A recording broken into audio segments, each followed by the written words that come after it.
আমাদের প্রাপ্ত খবর অনুযায়ী আওয়ামী লীগ, ছাত্রলীগ, যুবলীগের সন্ত্রাসীরা গুলি করে কুপিয়ে প্রায় 30-এর অধিক শিক্ষার ছাত্র জনতাকে হত্যা করেছে এবং দিন শেষ হতে হতে এই সংখ্যাটা কোথায় গিয়ে দাঁড়ায় আমরা জানি না।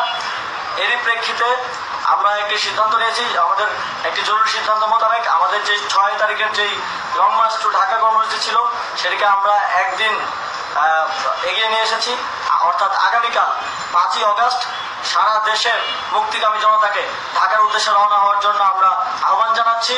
যারা পারবেন, যাদের পক্ষে সম্ভব হবে, আজ রাতেই আপনারা ঢাকার উদ্দেশ্যে রওনা হয়ে যান। আমরা আগামীকাল সারা দেশের মুক্তিকামী জনতাকে ঢাকায় আসার আহ্বান জানাচ্ছি। বিশেষ করে ঢাকার আশেপাশে যে জেলাগুলো আছে আপনারা দায়িত্ব নিয়ে মসজিদের মাইকে ঘোষণা দিয়ে যাদেরকে পাবেন সবাইকে নিয়ে ঢাকার উদ্দেশ্যে রওনা হন। এই লড়াই আমাদের জন্য একটি চূড়ান্ত লড়াই। আমরা চূড়ান্ত ঘোষণার জন্য প্রস্তুত, আমরা গণভবনের দিকে যাত্রার জন্য প্রস্তুত এবং সেই উদ্দেশ্যেই আপনারা সবাই ঢাকা আসুন। আমরা আপনাদের সবাইকে নিয়ে আমাদের চূড়ান্ত দাবি আদায়ে এগিয়ে যাব।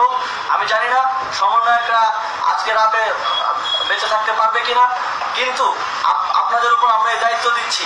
আপনারা সবাই নিজ দায়িত্বে ঢাকায় আসবেন আগামীকাল এবং পরশু পরিস্থিতি বিবেচনা করে পরশু গণভবনের দিকে 4 দিক থেকে আমরা রওনা হব।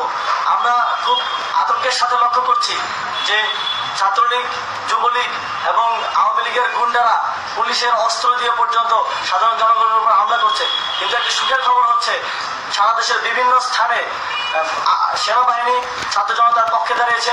আবার কিছু কিছু জায়গায় যেমন মিরপুর ও মোহাম্মদপুরে সেনাবাহিনী ছাত্র জনতার বিপক্ষে দাঁড়িয়ে গুলি চালাচ্ছে। আমরা সেনাবাহিনীর প্রতি আহ্বান জানাতে চাই, আপনারা এদেশের নাগরিক এবং আপনারা এদেশের নিরাপত্তার দায়িত্বে আছেন, এদেশের জনগণের যানবাহনের নিরাপত্তার দায়িত্বে আছেন। আপনারা দেশের পক্ষে এবং দেশের জনগণের জন্য কাজ করবেন, কোনো খুনি সরকারের জন্য, কোনো খুনি রাজনৈতিক দলের জন্য কাজ করবেন না। এটি এদেশের জনগণ আপনাদের থেকে প্রত্যাশা করে।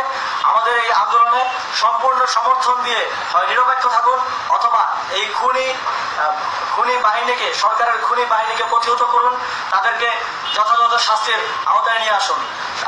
যে কার্ফিউ সরকারের পক্ষ থেকে ঘোষণা করা হয়েছে, আমরা স্পষ্টভাবে বলতে চাই সেনাবাহিনী এ ধরনের কোনো কার্ফিউ বাস্তবায়নের জন্য মাঠে না নামে। যদি মাঠে নামে তাহলে সেনাবাহিনী স্পষ্টভাবে অফিসিয়ালি জনতার বিরুদ্ধে দাঁড়াবে। আমরা চাই না সরকারের এই ষড়যন্ত্র সেনাবাহিনী পাদিক। সেনাবাহিনীকে জনতার বিরুদ্ধে দাঁড়ানোর যে ষড়যন্ত্র সরকার রচনা করছে সেটিতে সেনাবাহিনী পা দিবে না, এই বিশ্বাস আমরা রাখতে চাই। আওয়ামী লীগ আজ সারা দেশে তাদের খুনি বাহিনীকে নামিয়ে দিয়েও ছাত্র জনতার প্রতিরোধের মুখে টিকতে পারেনি। রাজপথের পরাজিত শক্তি হিসেবে তারা সেনাবাহিনী সহ অন্যান্য বাহিনীকে আমাদের বিরুদ্ধে কাজে লাগানোর চেষ্টা করছে।